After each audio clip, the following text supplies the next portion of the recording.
Amanda thought she knew the truth about God and the afterlife until a freak accident changed everything. Watch as she shares her incredible near-death experience that shattered everything she believed about religion and eternity.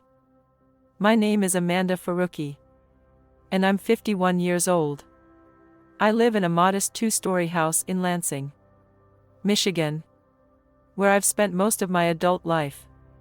Before everything changed, I was just your typical middle-aged mom, working as a pharmacy technician at the local CVS and raising my 2 teenagers alongside my husband, Kareem.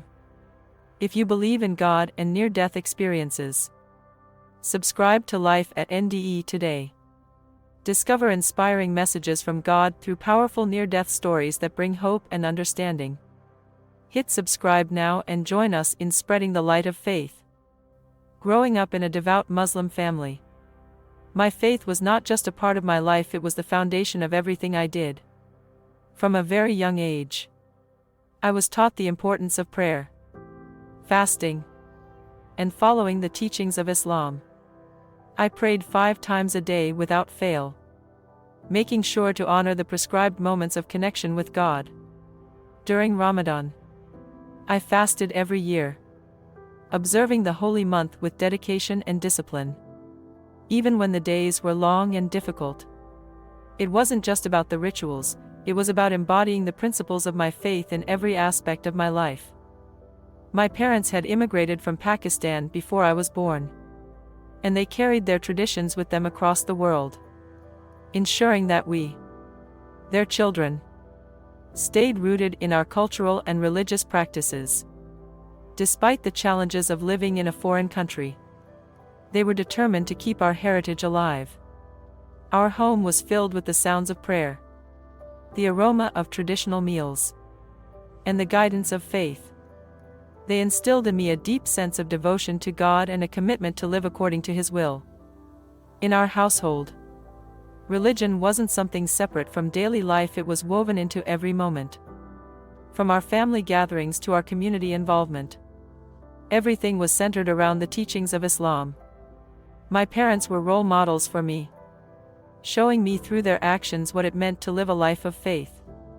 They weren't just religious in private, but carried the values of Islam into their work, their relationships, and their interactions with the world around them. Living in America, I faced the challenge of balancing my cultural identity with the demands of fitting in. But my parents' guidance made me proud of who I was. They taught me to never be ashamed of my faith, and to always uphold the values I had been raised with, no matter where I was or who I was with.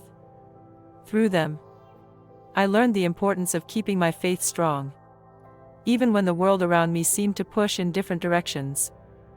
That winter morning started like any other. I was preparing for my early shift, hurrying around the kitchen to make breakfast for the kids before school. The news was playing softly in the background, mentioning a snowstorm that was supposed to hit later in the week. I remember thinking to myself that I should probably stock up on groceries after work, just in case. What I didn't know, and what I would later learn, was that our carbon monoxide detector had been malfunctioning for weeks. The batteries were dead, and somehow, neither Kareem nor I had noticed. We'd forgotten to replace them during our usual house maintenance routine, something we typically did without fail. Unbeknownst to us, our aging furnace had developed a crack in the heat exchanger, which began to slowly leak the dangerous, odorless, and colorless gas into our home. At the time, it all seemed so normal.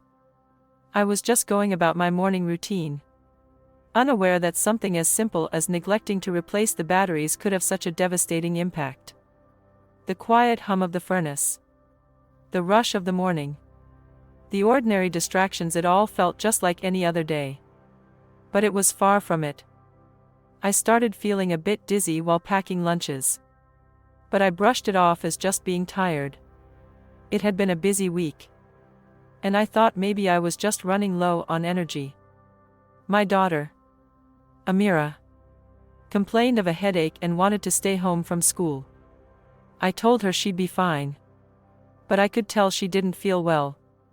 My son, Zane, was already upstairs in the shower, getting ready for the day. Kareem had left early for his job at the engineering firm downtown. So I was managing the morning on my own. But as I continued my routine, the dizziness worsened. It wasn't just fatigue anymore. The room started spinning around me, and my vision became blurry at the edges. I tried to steady myself, but it felt as though the world was tilting. I remember reaching for my phone to call 911. But by that point, my fingers felt numb and uncoordinated, like they didn't belong to me anymore. I struggled to focus, but it was all slipping away. The last thing I saw before everything went black was Amira's face, wide with fear as she rushed to me. Then, without warning, I collapsed onto the kitchen floor, unconscious. I had no idea that in those final moments, my life was hanging by a thread. I later learned that, despite feeling sick herself, Amira had somehow managed to call emergency services. It's almost impossible to comprehend how she did it. But somehow, in the midst of her own dizziness and fear, she was able to think clearly enough to dial 911. I remember how terrified she looked before I lost consciousness. But I never realized just how much she must have been struggling to stay on her feet. The fact that she was able to make that call, to reach out for help when she was barely able to move, felt like a miracle in itself. The firefighters arrived within minutes, rushing into the house and quickly assessing the situation. They found that the carbon monoxide levels were dangerously high, more than enough to put all of us at risk. They knew exactly what needed to be done. They didn't waste any time. The firefighters got us all out of the house with urgency and precision. I was unconscious and unresponsive, barely clinging to life. Amira was in bad shape, barely able to walk, her body succumbing to the same effects that had hit me. And Zane, who had been upstairs taking a shower, had collapsed in the water, unconscious and unaware of what was happening around him. In those moments, I didn't know it then, but our lives hung in the balance. The firefighters got us all out just in time, and I remember hearing the faint sound of sirens in the distance. I didn't know it, but that was the beginning of a turning point that would change everything. When I finally regained some semblance of awareness, I learned from the paramedics that my heart had actually stopped for 4 minutes and 37 seconds in the ambulance. I was clinically dead. I had crossed over into a space where I wasn't just unconscious, I had left this world. And for those precious minutes, I was no longer tethered to my body or the life I had known. My heart had stopped, and I wasn't supposed to come back. But what happened during those minutes felt like an eternity. And those moments completely transformed everything I had believed about life, death, and what comes after. When I think back on it now, I realize that time, as we know it, didn't exist in the same way during those minutes. Everything seemed to stretch out in an endless, boundless space. There was no ticking clock, no urgency, just a strange sense of calm that settled over me. I wasn't afraid. I didn't feel pain or fear or the usual panic that comes with uncertainty. Instead, I felt a peace that seemed to fill the very core of my being. It was like I was surrounded by something much greater than myself, something that transcended everything I had understood in my life before. In those minutes, I was shown things, visions, or feelings, or just an overwhelming sense of presence that I can't fully explain with words. It wasn't about anything I had been taught in the traditional sense of religion. It was beyond doctrine, beyond rituals. It was about love, about an overwhelming connection to a higher power that I could feel deep within me. There was no judgment, no condemnation, just a vast, profound sense of peace and understanding that washed over me. I was not alone in that moment. I knew, without a doubt, that I was being held, being cared for in a way I had never known. When I came back to consciousness, when I was brought back to life, I was different. My world felt different. The experience was so profound, so real, that it reshaped everything I thought I knew about existence, about my faith, and about what awaits beyond this life. What I had experienced during those 4 minutes and 37 seconds completely shattered my previous understanding of life, death, and everything in between. And, in the days that followed, I began to realize that this was not just a near-death experience, it was a transformative moment that would stay with me forever. I had seen things beyond this world, felt things that words can hardly capture. And I knew that I could never go back to the way I had lived before.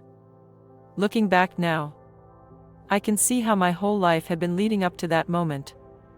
All those years of devoted prayers, the countless times I bowed in submission, and all the religious teachings I'd absorbed without question seemed like pieces of a puzzle I thought I had solved.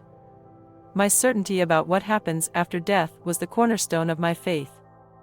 I believed I understood the world, my place in it, and the divine order that governed it all. But none of it had truly prepared me for what I was about to experience. I had spent my life carefully following the rules, convinced that doing so would guarantee my salvation. Every prayer, every fast, and every act of devotion was like a brick in the wall of my certainty. I was confident that I knew what awaited me on the other side, that I had a firm grasp on the truth. Yet, in the instant when my life was slipping away, when my world seemed to crumble, I was confronted with a reality far more profound than anything I had imagined. It was in that moment of vulnerability, when everything I thought I knew was stripped away, that I began to see just how little I truly understood and how much more there was to discover. The doctor later told me how incredibly lucky I was to be alive. He explained how carbon monoxide poisoning is often called the silent killer because it gives so little warning. If Amira hadn't made that call when she did, if the first responders had been delayed by even a few minutes, or if the carbon monoxide levels in our home had been just a fraction higher, none of us would have survived. The realization was staggering how close we all came to losing everything. It's a thought that still lingers with me, heavy and sobering. But as I reflect on it now, I know that luck had nothing to do with it. I didn't survive because of chance or coincidence. There was no randomness in how that morning unfolded. Everything, the timing, the circumstances, the actions taken by others, was part of a much greater plan. What happened next wasn't an accident. It was a divine appointment. A moment in time carefully orchestrated by a force far beyond my comprehension. At first, I struggled to make sense of it. Why me? Why was I given this second chance when so many others aren't? Why was I chosen to see what I was about to witness? These questions would haunt me for weeks, even months, as I tried to reconcile the enormity of the experience with the ordinary life I thought I knew. But as time passed, I began to understand that this wasn't just about me. It wasn't about my survival alone, but about the message I was meant to carry forward, a truth I had been blind to, a truth I was now called to share. Even now, I can still vividly remember the feeling of being on the edge of life and death. It wasn't just a physical experience, it was spiritual, emotional, and deeply transformative. It felt as though the very foundation of my beliefs had been shaken, leaving me exposed to a reality I had never considered. In those minutes when my heart stopped beating, I came face to face with truths that would forever alter the course of my life. And as terrifying as it was, it also felt like the beginning of something beautiful, a chance to rebuild, to understand, and to live in a way that aligned with what I now knew to be true. The days following the incident were filled with gratitude but also an overwhelming sense of responsibility. Every breath felt like a gift. Every moment a second chance. I could no longer take for granted the life I had been given or the path I was now being called to walk. It wasn't just about surviving that day, it was about stepping into a purpose that had been waiting for me all along. I truly believed that my experience wasn't just about the physical dangers we faced that morning, but about the profound truths that were revealed to me during those moments when I was clinically dead. It wasn't just about saving my life, it was about understanding something far more significant. It was a revelation that would change everything I had once held as certain, and open my eyes to a reality I hadn't even known existed.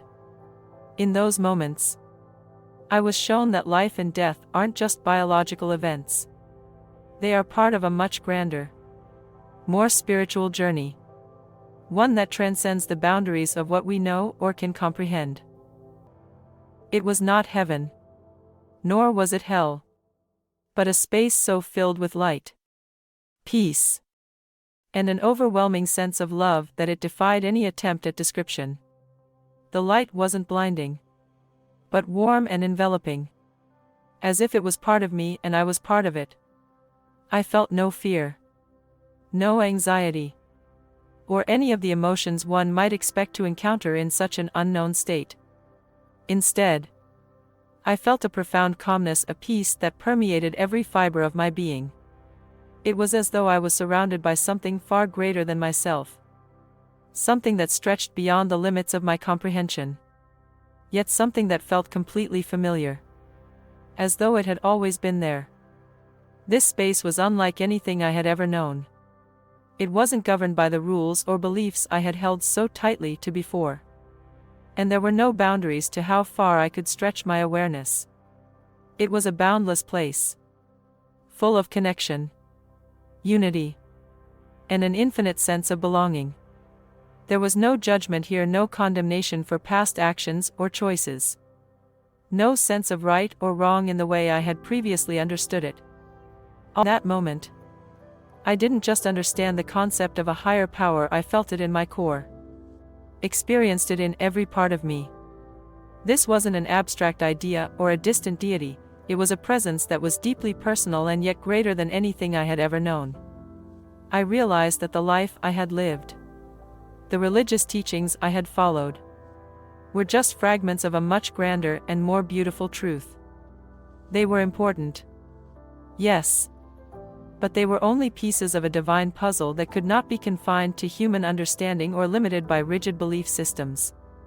The truth I encountered was not found in doctrines or rules, but in the purest essence of love, compassion, and connection. It wasn't about adhering to a set of beliefs or dogmas, but about being open to the greater mystery of existence, to the unfolding truth that flows from love and acceptance. When I returned to my body, re-entering the physical world, everything felt different. The life I had once believed to be certain, fixed, and linear, one that followed predictable patterns and routines, now seemed to be filled with an infinite array of possibilities. The boundaries I had once placed on life, death, and everything in between began to dissolve. What had seemed like a finite journey, with clear beginnings and endings, was now revealed to be something much more intricate, fluid, and connected than I had ever imagined. Life was not a straight line, it was a web, an interconnected dance of moments, choices, and experiences that were far more complex and beautiful than I had been able to perceive before. I understood now that the experiences, beliefs, and lessons I had lived through were only fragments of a much larger journey, one that I was just beginning to grasp. A journey whose full depth and meaning I could not yet fully comprehend. I knew, with unwavering certainty, that what I had experienced during my time beyond the physical world was real. It was not an illusion or a trick of the mind. Not a fleeting moment of imagination or fantasy, it was a direct and tangible encounter with the divine presence. I had felt it in the core of my being, in a way that surpassed all human understanding. God was not just a distant concept. Nor was he confined to the limited frameworks of religious doctrine or ideology. The reality of God, I realized, was far greater than I had ever conceived. This divine presence was not bound by the limitations of human constructs or by the boundaries we so often place around our understanding of the universe. The connection we have with God, with the divine, is not defined by rules, regulations, or the need to belong to a specific group. It transcends these boundaries and is rooted instead in the universal truths of love, peace, and openness to discovery. What I had come to understand was that it's not about following a specific set of prescribed rules or identifying with a particular religious or spiritual tradition. It's about the love we cultivate within our hearts, the peace we nurture in our souls, and the openness we maintain to the divine truth that is always present, always flowing, always guiding us. This truth is not limited to any one person, place, or tradition. It is infinite and eternal, constantly moving, evolving, and inviting us to discover a deeper, more profound understanding of the world and ourselves. In that moment, I realized that the path to divine connection was not about rigid adherence to a set of beliefs or behaviors, but about embracing the infinite possibilities that exist within the love and truth of the divine presence. This experience completely reshaped my perspective on life. It made me realize that the questions I had once asked, the beliefs I had held onto so tightly, were only pieces of a much larger puzzle. Life, I saw, was not about following a rigid set of rules or proving the correctness of any particular faith. It wasn't about the certainty of our understanding or the defense of our beliefs. It was about being open. Open to love. Open to growth. Open to the exploration of truth. And open to the infinite possibilities that lie just beyond the surface of our everyday experiences. The divine truth that I encountered transcended any traditional religious teachings, any dogma or ideology that I had once thought was the ultimate answer. It was a truth that couldn't be reduced to human understanding or boxed into definitions. It was far greater, deeper, more expansive, and more beautiful than anything words could ever hope to express. It defied every label, every category, every limitation we try to place upon it. Now, as I continue on this journey of life, everything I once took for granted looks different. I no longer feel the pressure to have all the answers, nor do I feel the need to justify the validity of my beliefs to others. I've come to understand that life is not about being right or seeking some final certainty. It's about the journey itself, the unfolding, the experiences, the growth. It's about the love we share, the connections we build, and the lessons we learn along the way. I've learned that it's not about fitting into a particular mold or following a prescribed path laid out by others. It's about being open. Open to the mystery of life, to the beauty in not knowing, and to the joy of continually learning and evolving. Embracing the unknown, finding peace in the questions, and accepting that there is an infinite truth that exists beyond the confines of our human understanding is what brings us closer to the essence of life. This new understanding has freed me from the constraints of needing to have it all figured out. Instead, I find joy in the journey, in the discovery, and in the beautiful mystery that life presents every day. The experience that saved my life also revealed a much greater truth, one that has become a foundational part of my existence and the lens through which I now see the world. This truth is not something I merely acknowledge or contemplate. It is a truth that I carry with me in everything I do, in every decision I make, and in every interaction I have with others. It has become the very guiding light of my life, illuminating the path before me and offering clarity in times of confusion. This truth is more radiant than any ideology, doctrine, or belief system I had ever clung to before. It shines brighter than any rigid structure or framework of thought that once defined my understanding of life. It surpasses everything I once believed to be the ultimate, showing me that there is something far more profound and beautiful than what I had known. The light I now walk in is the light of love, pure, unconditional, and eternal. It is the light of connection, not just with the divine, but with all of creation. It is the realization that all things are interconnected in ways I could never have imagined before. What I once saw as isolated events, individual journeys, or separate existences, I now understand as part of a larger, harmonious whole. The love that connects us all to the divine is not just a concept, it is the very fabric of life, weaving together the vast tapestry of existence. This love is not something distant or abstract, it is immediate, present, and active in every part of life, guiding us, sustaining us, and leading us toward deeper understanding. This experience has taught me that life, in all its beauty and complexity, is not about finding definitive answers or arriving at a final conclusion.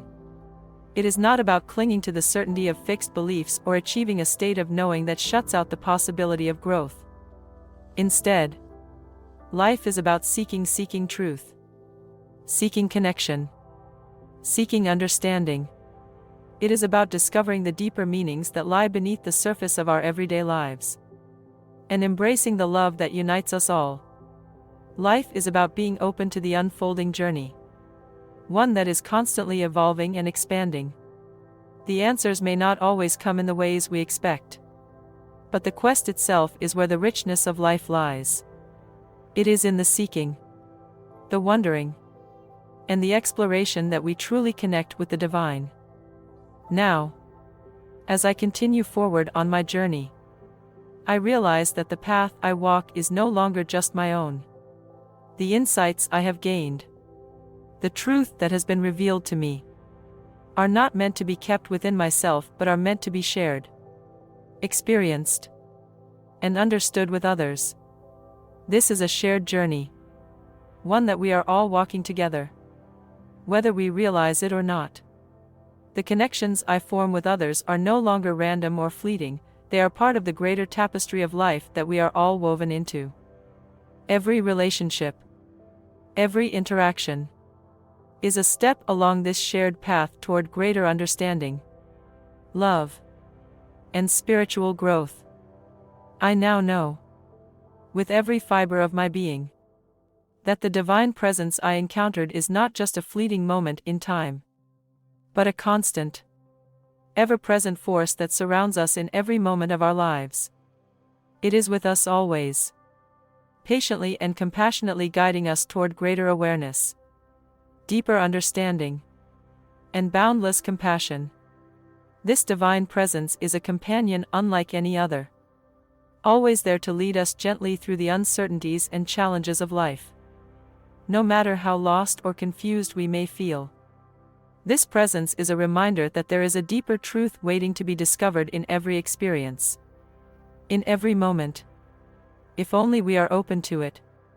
The divine does not abandon us, it is always by our side, showing us that there is meaning and growth to be found even in the most difficult times. We are not alone on this journey, and that realization has become one of the most comforting truths I now carry within me. We are not isolated beings, left to navigate life on our own, rather, we are enveloped in the loving embrace of the divine wisdom that guides us each day. The love and wisdom of the divine constantly surround us, offering gentle nudges and illuminating the way, helping us to find our path when we may feel lost. This divine presence does not force us but encourages us to move forward, ever progressing toward a deeper understanding of ourselves and the world around us. As we walk together on this journey of life, we are drawn closer to each other, to ourselves, and to the divine, as we share the human experience with one another.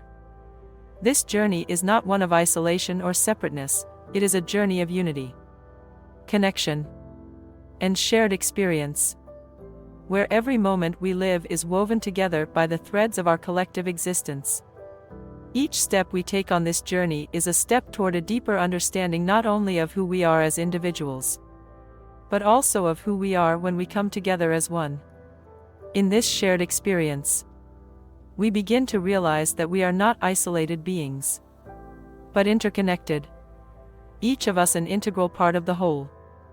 Every connection we make, every moment of shared love, compassion, and kindness brings us closer to the truth of who we truly are at our core, beings of infinite potential, boundless creativity, and divine light. This light is not something we possess alone, it is something we share. Something that radiates out into the world, illuminating the lives of those around us. As we continue on this journey together, we are constantly reminded that the love that connects us all is infinite, unending, and all-encompassing. It is not bound by time, space, or circumstance, but exists beyond these limitations. It is always present, a constant source of guidance and comfort, and it is forever loving, unconditional, and expansive. This love is the force that moves through all things, connecting everything in a web of divine purpose and infinite potential. The more we open ourselves to this love and embrace the journey together, the closer we come to the ultimate truth that we are all part of a vast, interconnected web of life, a divine purpose that unites us all. In that unity, we find not only strength and peace but also a deeper understanding of our place in the world and in the universe. As we come together, we are drawn closer to the infinite love that binds us all. And in that love, we find the guidance we need to navigate life's challenges and triumphs. It is in this divine unity that we are reminded of our highest purpose and the beauty of our shared existence. With each step we take, we move closer to home, the home that is not a place, but a state of being, a place of love, belonging, and truth. This love that binds us together is the path we walk, and it is the force that leads us toward the ultimate reunion with the divine, where we are one with the infinite love that has always been and always will be. If you believe in God and near-death experiences, subscribe to Life at NDE today.